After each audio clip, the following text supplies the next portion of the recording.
మాతృదేవోభవ.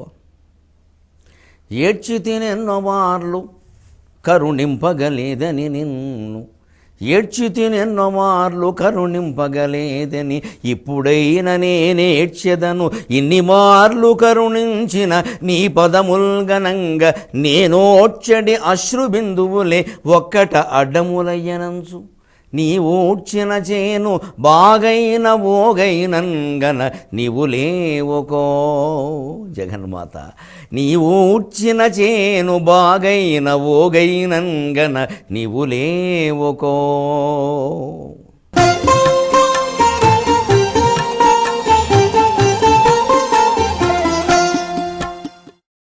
ఇప్పుడు ధర్మరాజు అడుగుతున్నాడు, తాత నరకద్వారాలు మహాపాపాలు చెప్పాం, ఏమిటో భయపెట్టేమేమో జనాన్ని, కాస్త స్వర్గద్వారం ఏమిటో చెప్పబోయా అన్నాడు. స్వర్గద్వారం వేరే చెప్పేది ఏమిటయ్యా, వేరే చెప్పాలా స్వర్గద్వారం? చేతుల రంగ శివుని పూజింపడేని, నోరు నవ్వంగ హరికీర్తి నురువడేని, దయయు సత్యంబులోనుగా దలపడేని, కలుగనేటికి తల్లుల కడుపు చేటు. పోతన గారి పద్యమే అదే చెప్పాడు భీష్ముడు. స్వర్గద్వారం అంటే దయ్యేనయ్యా. ఎవడి గుండెల్లో దయ ఉందో సకల జీవుల పట్ల, తన స్వార్థం కోసం కానీ తన చాదస్తంతో కానీ ఎవరు జీవుల్ని బాధ పెట్టకుండా ఉంటారో వాడికి స్వర్గద్వారాలు తెరుచుకుని ఉంటాయ్యా అన్నాడు. మనలాగే పశువులకి చెట్లకు కూడా మనస్సు ఉందండి. జగదీష్ చంద్రబోస్ కనిపెట్టాడు. నిద్దురబోవునంట అది నిక్కువమా, ఏ మొద్దుల్లో గిల్లిపోవగానే మొక్కలు బోరున ఏడ్చునంట. జగదీష్ చంద్రబోస్ పరిశోధనలో బయటపడిన విషయాలండి ఇవి. నిద్రపోతాయి మొక్కలు, అప్పుడు నీళ్లు పోయకూడదు, తాగవు, అవి అలా ఉండిపోతాయి. తెలుసుకోవాలి ఆ శాస్త్రం చదివి. అనుభవం ఉన్నవాళ్ళు తోటమాలకు చెబుతారు. ఎవరైనా ఒకడు గిల్లు, అసలు మనుషులు ముట్టుకోగానే అది ముద్దో లేకపోతే వాడు ముద్దో చెప్పేస్తాయిట వీడి స్పర్శను బట్టి. అంత చైతన్యం ఉందంటే మనసు లేకపోవడం ఏంటి? మనకున్న స్థాయిలో లేకపోవచ్చు. శరీర పరిమాణానికి అనుగుణంగా మెదడు అదే స్థాయిలో ఉండడం అనేది మనిషిలో ఉంది, మిగిలిన జంతువుల్లో లేదు. అంతేకాని వాటికి ఏం లేదనక్కల్లా, ఉంది.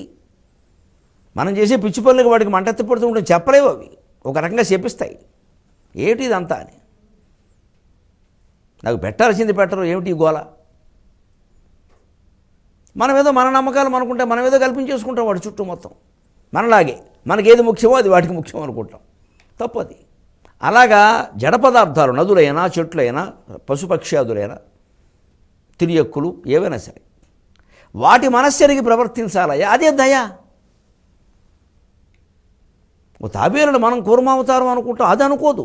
దానికి కావాల్సింది ఎవడో పెట్టేస్తే అది వెళ్ళిపోతుంది. అందుకే కాముల పొలంలో రొట్టెలు వేయించేవారు. చాలు రొట్టెలు వేసేవారు, ఇంటికి తీసుకొచ్చి కుక్కకి పసుపు కుంకం రాయమని ఎప్పుడు చెప్పలా. దాన్ని గౌరవించాల్సిన విధానం అంతవరకే. అది నేల మీద పారేసిన రొట్టె తింటుంది, ఆ దుమ్ముతో తిన్నా దానికి ఏం కాదు, మహాయిత కొంచెం శుభ్రంగా వేయిపోయి దానికే ఉంది. అందుకని కుక్క తినిపించాలి కదా అని మనం రొట్టె ముక్కల చేతితో పడి ఒక్కోసారి కరిచేస్తుంది, అది ప్రమాదం, అది చూసుకోవాలి. ఆవుకి ఏదైనా తినిపిస్తే చేతితో తినిపించచ్చు, కానీ కుక్కకి తినిపించలేంగా, ఇబ్బంది అది. ఇది ఈ తేడా గ్రహించడమే. అన్నింటిలోనూ ఒకే ఆత్మ ఉంది కాబట్టి దానికి కావాల్సింది దానికి పెట్టాలి. అంటే దయని మించింది ఏముందయ్యా? పోతన గారు చెప్పింది శివపూజ, హరినామ కీర్తన, అన్నిటికీ మించి దయ, సత్యం, నిజం మాట్లాడడం. వారు బాధపడతారు, వీరు సంతోషిస్తారు, వీరు మెచ్చుకుంటారు, వారు మేకతోలు కప్పుతారు. ఇవన్నీ మనకు అనవసరమైన విషయాలు. ఎవరు మెచ్చుకున్నా ఎవరు నొచ్చుకున్నా మనం ఎక్కడి నుంచి వెళ్ళిపోవడం ఖాయం. అంటే సత్యం, ఆ సత్యం మాట్లాడడానికి కూడా అన్నిటి యందు ఉండే దయ, భూత దయ, ఇది చాలా ముఖ్యమయ్యా. అంటే ఇప్పుడు మళ్ళీ ధర్మరాజు ఇంకో ప్రశ్న అడిగాడు. తీర్థాలు చాలా ఉన్నాయి, ఏమిటో 1,10,000 పైన ఉన్నాయంటారు, 3,10,000, ఆ లెక్కలకేమిలే. అన్ని తీర్థాలు ఎవరైనా తిరగలరా? ఏది తిరిగితే అన్ని తీర్థాలు చూసిన ఫలం వస్తుందో చెప్పమన్నాడు. మన కోసం ఇదంతా ఒక మాట చెప్పాడే, మనం గ్రహించుకోవాలి. ఏమయ్యా, నది అంటే గంగా, పర్వతం అంటే హిమాలయం, వేరే చెప్పేది ఏముందయ్యా? ఆ గంగలో కూడా, ఆ గంగానది తీరాల్లో కూడా ప్రయాగ చాలా గొప్పదయ్యా, త్రివేణి సంగమం కదా. విను ప్రయాగమునకు సనుదించు కోటిత్రయంబు దశ సహస్రకంబు తీర్థములు నరేంద్ర.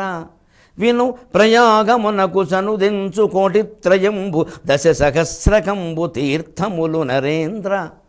దర్శమున అందు నెలనాళ్ళులుండు నరుడు, దర్శమున అందు నెలనాళ్ళులుండు నరుడు.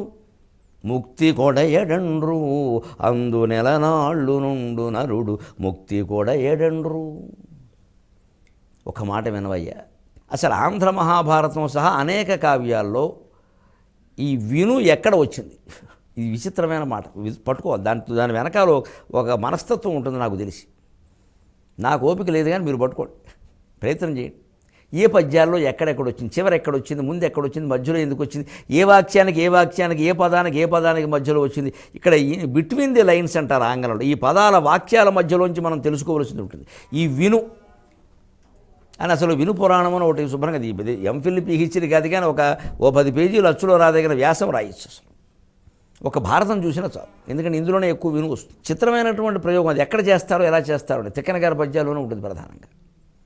విను ప్రయాగమునకు కోటిత్రయంబు 10,000 వచ్చు తీర్థములున నేంద్ర విను ప్రయాగమునకు చనుదించు. కోటిత్రయంబు 3 కోట్ల 10,000 10,000 3 కోట్ల 10,000 తీర్థాలు ఉన్నాయని చెబుతారు ధర్మరాజా భూమండలంలో.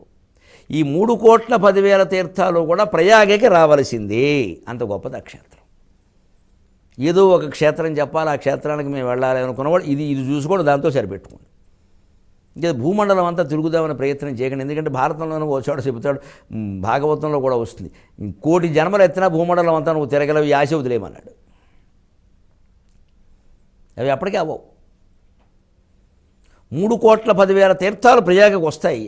అందుకే అక్కడ దర్శమున అంటే అమావాస్య అందు నెలలాళ్ళు నుండు నరుడు ముక్తి కూడా ఏడండు.